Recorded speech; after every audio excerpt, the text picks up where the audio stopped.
You're listening to Inspire Change, a broadcast that strives to educate, motivate, and empower men to challenge traditions of masculinity. To guide us through the intricacies and intersections of emotions, relationships, and male identity is renowned psychologist, author, and speaker Gunter. This is Inspire Change. Welcome everybody to another episode of Inspired Change.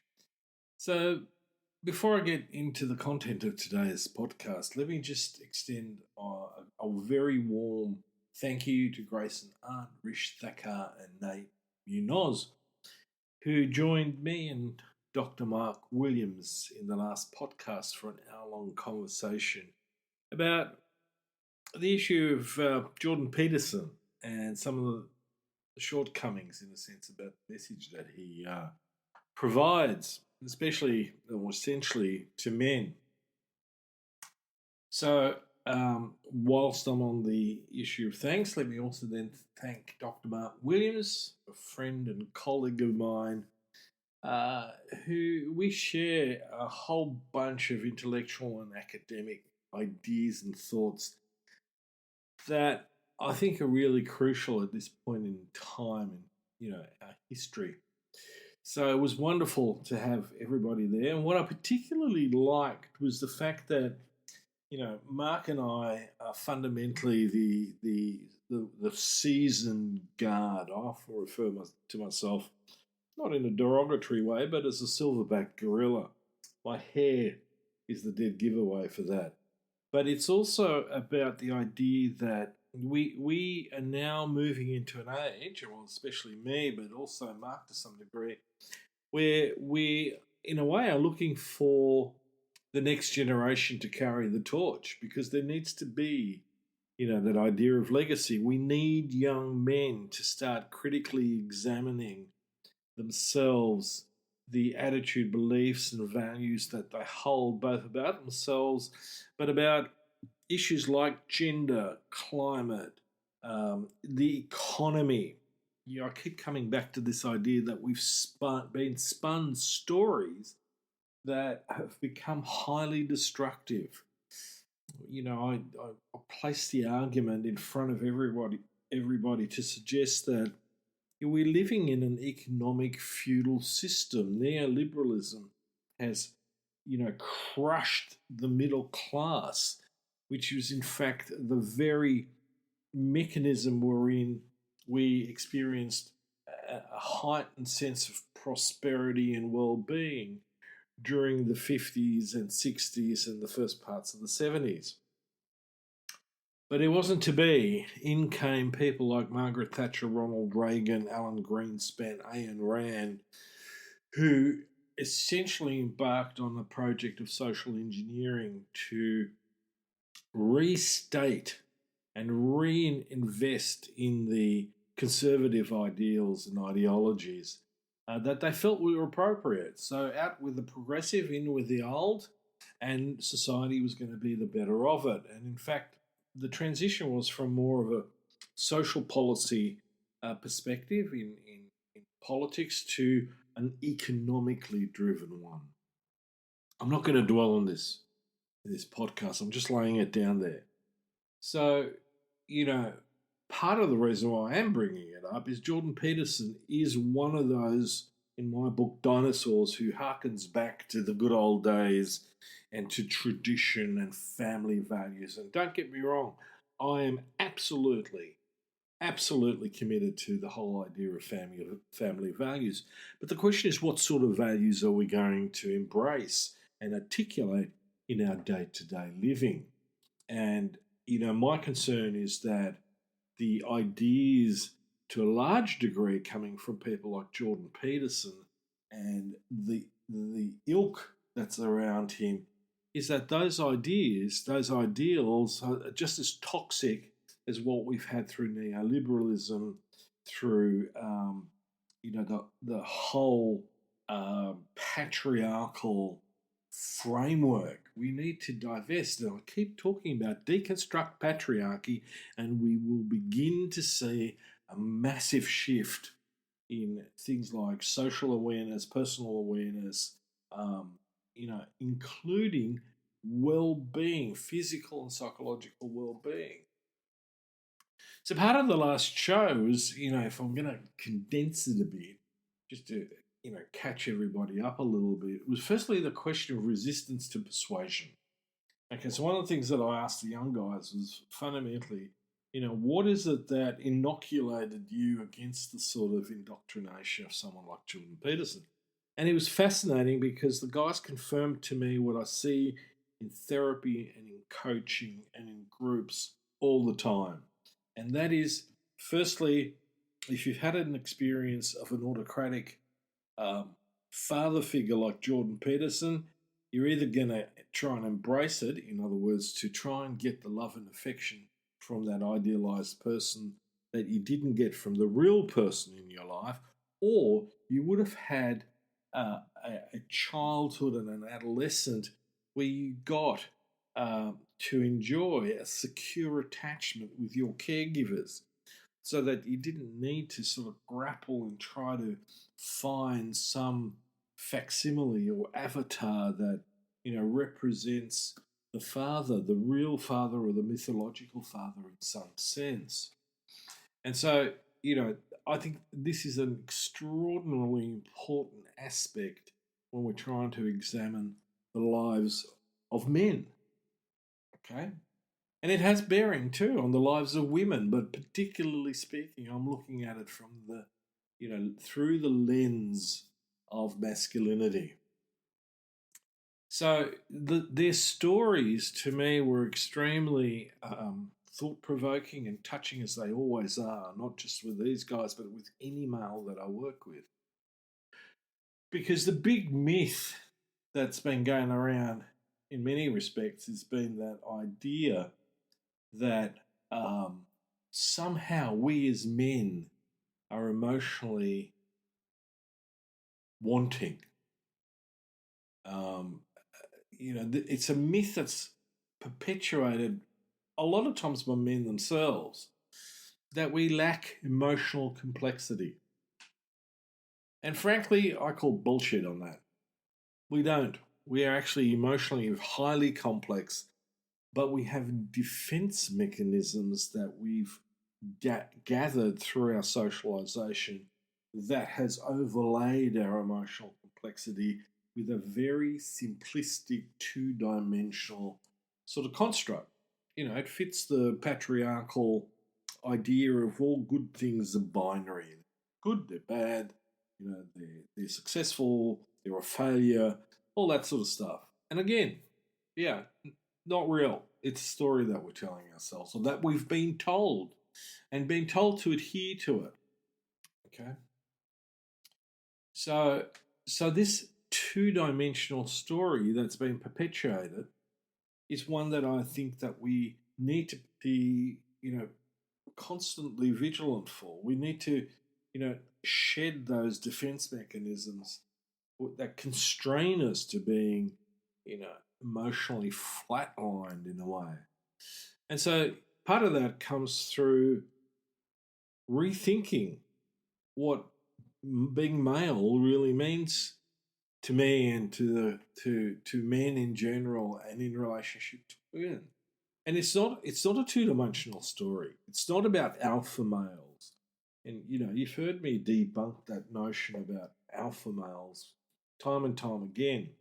And if you're really interested in that story, both the points of origin about the alpha male, but also the critique of that by the originator himself, is search out a guy called Franz de Waal.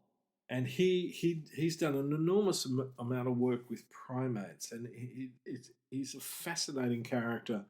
And he looks at the whole gender issue and things like politics and so on through the lens of the primate. And no matter how we slice and dice it, folks, we are primates. We just happen to be a bit more sophisticated in some ways, but sometimes I despair for the lack of our, compassion and ethics that are often displayed within the animal kingdom, especially amongst primates. Now, are we always like chimpanzees? Probably not. We're certainly definitely not like gorillas, who happen to be, in my experience, looking at this area, relatively peaceful. Chimpanzees have got a nice aggressive edge to them. When I say nice, I'm being sarcastic. I tend to think that we probably get a lot more out of watching primates through the lens of the bonobo. So those of you who are interested in pursuing, learning more about that, to learn more about yourself, please explore that. Okay. And I'll probably do some more podcasts along those lines. Now, don't get me wrong. I am not promoting evolutionary psychology here. I'm not saying because primates do X, we do Y. There is some of that's true, but again, let me come back to the lobster theory. Just because lobsters, appear to have a dominance hierarchy doesn't mean human beings naturally, instinctively, intuitively in their DNA have a propensity towards the dominance hierarchy. In fact, we don't. Anthropology, sociology, psychology shows us that that's not the case. When we orientate ourselves to the right data, the right scientific research.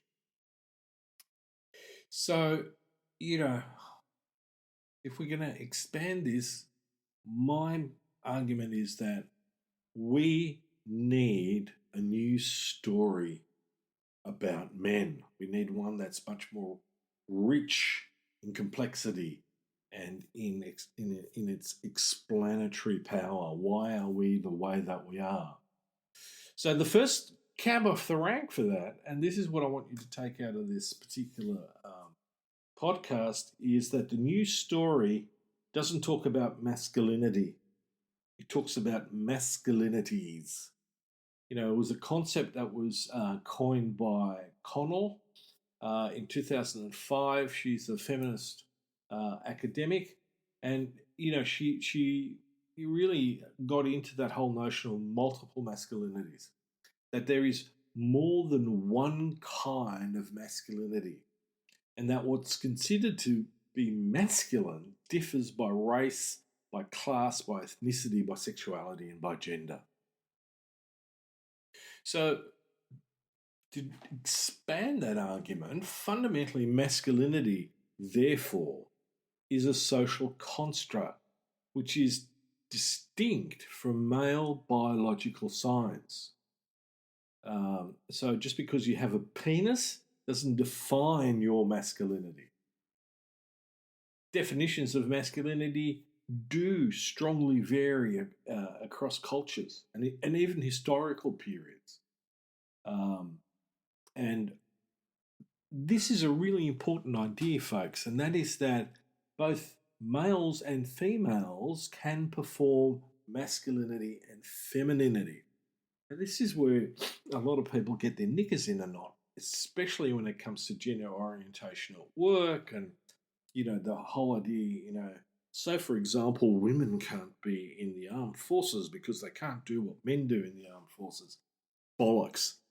Let's check out what's happening in the Ukraine and what's happened traditionally throughout history, where women have performed their part in combat. Certainly World War II was also a really good example of that.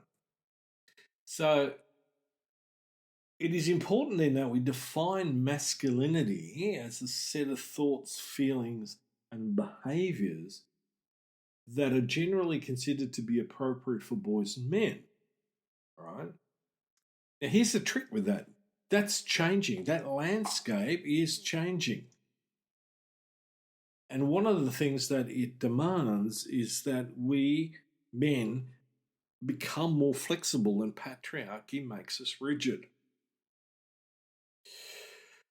So, to cap this bit off, remember, masculinity is not hardwired due to genes and hormones, and it is not essential nor inescapable for boys and men. We can get our gender identities without conforming to the general notions, the general thoughts, emotions, and behaviours that we consider the norm in masculinity.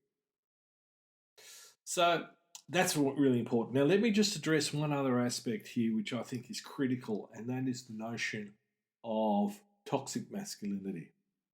Okay, now, despite popular belief, feminists, or as some of the boys want to refer to feminists as feminazis, did not coin, that description. Essentially, now I don't like talking about toxic masculinity because it really confuses a bunch of issues.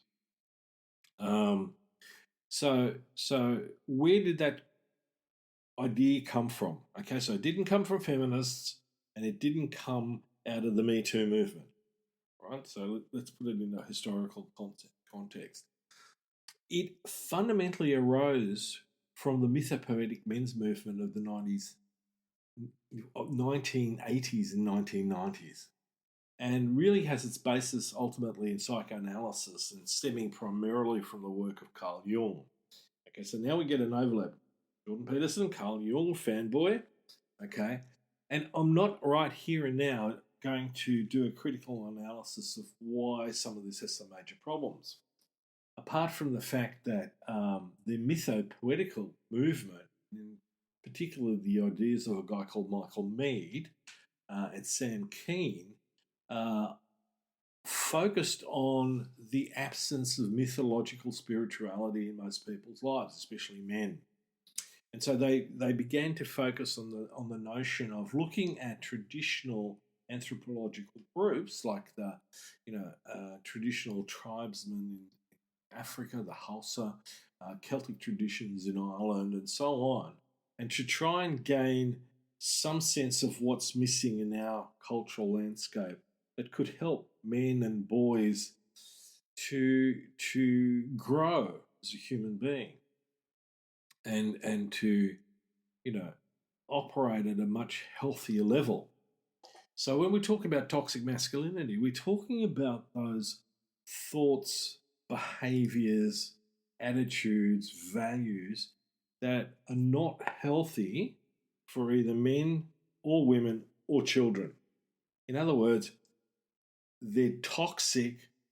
The thoughts, attitudes, beliefs, and ideologies are toxic to our society as a whole, our culture. Okay, makes sense? So I do play a very sort of strong game about being specific in language. So to me, masculinities are different representations of what it means to be male and female, and that we need to really separate out and identify the thoughts, feelings, attitudes, and so on. Well, feelings generally are not toxic, but thoughts, attitudes, values that are toxic to myself and others. Make sense?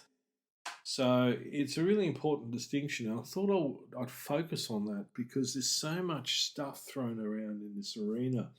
And I want people to have a stronger and more accurate knowledge base about what we're talking about this, because this has implications about a whole range of things, about how I conduct myself as an individual, how I am as a partner, how I, operate within my family, my community, at work, as an academic, as a therapist, as a doctor. All these things are totally and completely relevant. Okay. I hope that's been useful, and in the next session I'm going to pick up a little bit more about, let's look at how there could be different masculinities and how we operate together. And remember, according to the new story of masculinity that I put forward in Making Good Men Great, my book on surfing a new masculinity, it's about being inclusive and it's about being cooperative. And stop being territorial. This is not a pissing contest. And on that note, I'm going to leave you until the next time. Take care, live well. Thank you for listening to Inspire Change, a broadcast that strives to educate, motivate, and empower men to challenge traditions of masculinity. For more information on the Making Good Men Great movement, or for individual or group coaching sessions with Gunter, visit makinggoodmengreat.com. For inquiries regarding broadcast topics or appearing on the show, email Miranda at noartainment.com. That's Miranda at NOIRTAINMENT.com.